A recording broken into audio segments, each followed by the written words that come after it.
L'exercice à faire pour avoir un équilibre émotionnel. Bonjour à vous mesdames, j'espère que vous allez bien. Dans cette vidéo, je vais vous donner un exercice à faire que je peux donner à mes clientes durant les séances de coaching, plutôt en interséance, dans les choses qu'elles ont à faire, et qui vous permet justement de travailler et de renforcer votre équilibre émotionnel. C'est un exercice qui est très simple et en même temps qui est difficile, qui est pas agréable. Et en même temps, vous le savez, sur cette chaîne, je vous parle beaucoup d'équilibre émotionnel, de sécurité affective, parce que c'est très très important pour pouvoir garantir la sérénité et quelque part l'assainissement de ces relations amoureuses. Pour les femmes qui ne me connaissent pas, je me présente, je m'appelle Chloé Mercart et je suis coach, maître PNL et hypnothérapeute, donc praticienne en hypnose ericksonienne. J'accompagne les femmes qui veulent se libérer de la dépendance affective et qui veulent renforcer leur estime d'elles-mêmes. Je leur dis souvent que je les accompagne à s'aimer davantage et en s'aimant, à pouvoir justement attirer des hommes qui les aiment telles qu'elles sont. Pour les personnes qui ne sont pas abonnées à la chaîne YouTube, je vous invite à le faire maintenant en cliquant sur le bouton rouge s'abonner en bas à droite de la vidéo et à activer la cloche des notifications pour pouvoir recevoir tous les matins une vidéo de coaching sur les relations amoureuses et sur l'estime de soi. Sachez également que j'ai mis à votre disposition une formation offerte qui s'intitule « Incarner la femme sensationnelle, lumineuse et unique qui l'épousera ». Et c'est une formation offerte à tous, disponible pour toutes les personnes qui veulent cheminer grâce à des premiers outils de coaching dans les relations amoureuses pour pouvoir savoir comment ça fonctionne aujourd'hui, comment on peut rencontrer quelqu'un, séduire quelqu'un, se connecter avec quelqu'un, tout en restant fidèle à soi-même et tout en ayant une bonne estime de soi, parce qu'en réalité, c'est plutôt ça qui va jouer et qui est important. Pour accéder à cette formation, vous allez aller dans la description de cette vidéo, cliquez sur le lien qui correspond à la formation en question, et puis ensuite, vous remplirez le formulaire et vous la recevrez directement par mail. Donc on va tout de suite passer à l'exercice pour renforcer et pour avoir justement un équilibre émotionnel. Prenez bien conscience de ce qui est dit et du but de cet exercice, et ensuite vous pourrez me poser vos questions si besoin. En fait, le but notamment de l'accompagnement à la sortie de la dépendance affective, que ce soit à travers des formations, à travers un travail, que ce soit même avec un psychothérapeute, donc avec un psychologue quand on travaille sur ça, ou avec un coach comme moi spécialisé sur ces thématiques de troubles de l'attachement, le but c'est de renforcer l'équilibre émotionnel.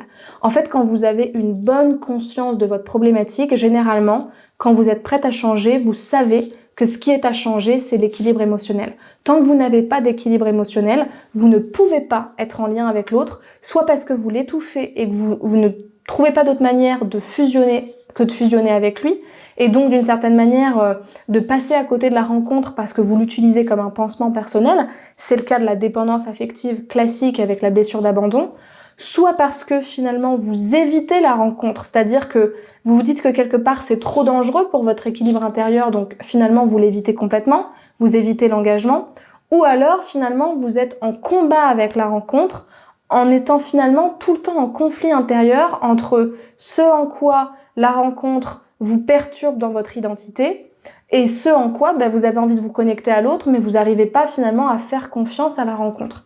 Et la réponse à ça, c'est l'équilibre émotionnel. Et l'équilibre émotionnel, on peut le développer de différentes manières, il y a plein de techniques. Moi, je donne vraiment beaucoup d'outils à mes clients, c'est ça aussi qui fait la force d'un accompagnement individuel, parce que c'est tellement personnalisé que je réponds à vraiment de différentes manières à cette recherche-là, mais la recherche est la même et c'est pareil en formation. Donc en fait, pour développer son équilibre émotionnel, il faut pouvoir prendre conscience que même si on est anxieux à l'idée de la séparation, même si c'est désagréable d'être seul, on peut nourrir nos besoins de manière personnelle, on peut se nourrir soi-même d'une certaine manière. On peut être son propre pilier. Avoir un équilibre émotionnel, c'est ça. Et en prendre conscience, c'est faire l'expérience du fait que quand on est seul, finalement, c'est pas si horrible que ça et on peut développer une alliance vis-à-vis de nous-mêmes. Donc en réalité, le meilleur exercice que vous puissiez faire, même si vous n'êtes pas accompagné, et il faut le faire avec une intention particulière et avec une conscience de ce que vous allez tester et de ce que vous allez chercher à faire. Si vous vous laissez tout seul sans rien faire et que vous subissez votre solitude, ça ne sert à rien de faire cet exercice-là.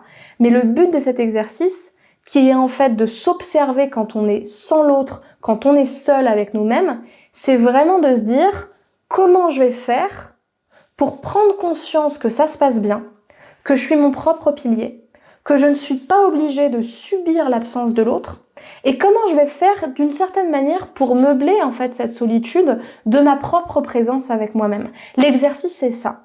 Ça peut être quand vous êtes en couple ou quand vous êtes seul mais sur les sites de rencontres et que vous parlez à des mecs toute la journée. Passez une journée sans votre téléphone, sans votre mec, sans votre mari. Cherchez des moments où vous êtes seul. Allez marcher toute seule dans la forêt. Ou si vous êtes seul et que malgré les différentes conversations que vous cherchez à avoir, vous n'arrivez pas à rencontrer quelqu'un, faites l'expérience de votre solitude d'une manière différente.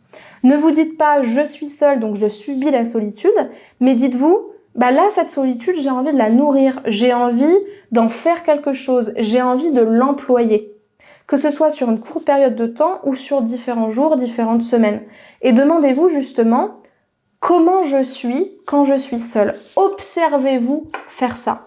Ça peut paraître bête, mais quand vous êtes par exemple seul dans la forêt et que vous vous baladez, demandez-vous comment ça se passe pour moi. C'est comment pour moi de marcher, d'être seule au bord de la plage? Comment ça se passe pour Nathalie, Chloé, Julie, Cassandra? Qu'est-ce qu'elle est en train de faire en fait? Qu'est-ce que je ressens?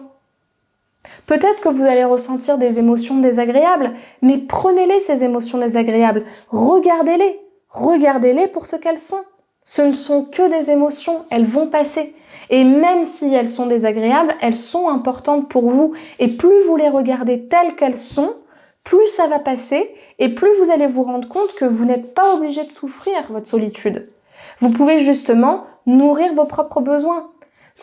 Moi, j'avais une cliente, enfin j'ai encore une cliente qui était dans une relation à distance et qui, quand elle était seule, ne prenait pas soin d'elle. Parce que quand son copain était là, ils faisaient des super trucs ensemble et elle vivait hyper mal sa solitude. Son défi, ça a été de se faire une soirée sushi, une soirée resto toute seule et de se dire, ok, comment je peux faire comme s'il était là, mais avec moi-même. Et elle a fait ça. Elle s'est commandé des sushis tranquille, elle s'est fait une soirée tranquille toute seule, tout s'est super bien passé. Peut-être qu'elle s'est sentie seule, mais en fait elle s'est surtout rendue compte qu'elle pouvait ramener de la magie à l'intérieur de sa vie. Et ça, c'est une conscience et un déclic important parce que ça va vous guider et ça va vous aider quand vous serez en lien avec l'autre. C'est aussi, et ce sera ma conclusion pour cet exercice-là, une façon de vous autoriser et de vous permettre l'autocompassion. Vous pouvez choisir.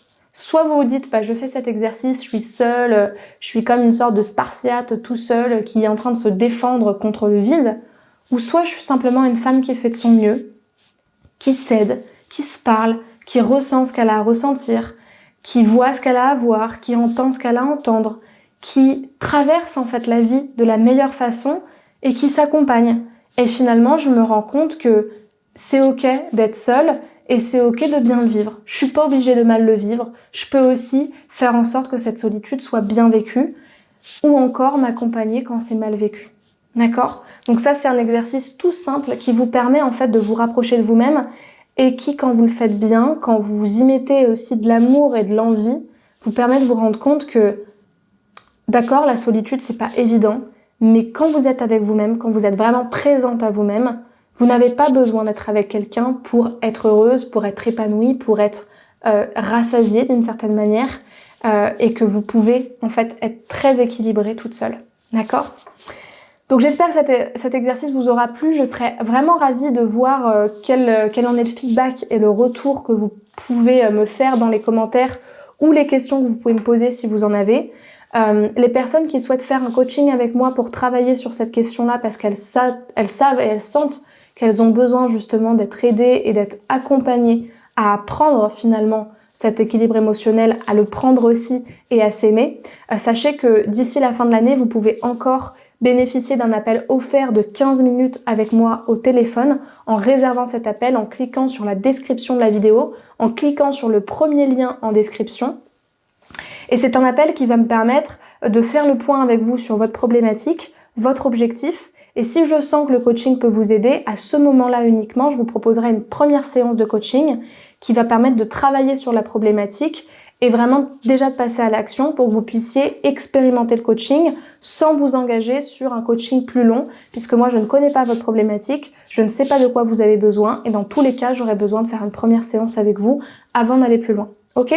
Donc vous avez la marche à suivre pour réserver cet appel et puis je vous invite aussi à me suivre sur les réseaux sociaux, sur TikTok, Facebook, Spotify où vous retrouverez tous mes podcasts sur les mêmes sujets et Instagram où vous pouvez m'écrire en privé pour recevoir certaines réponses, avis de ma part, en plus de tout le contenu que je vous offre sur cette plateforme-là au quotidien et l'interaction que j'ai avec vous, notamment dans les stories, les lives, etc.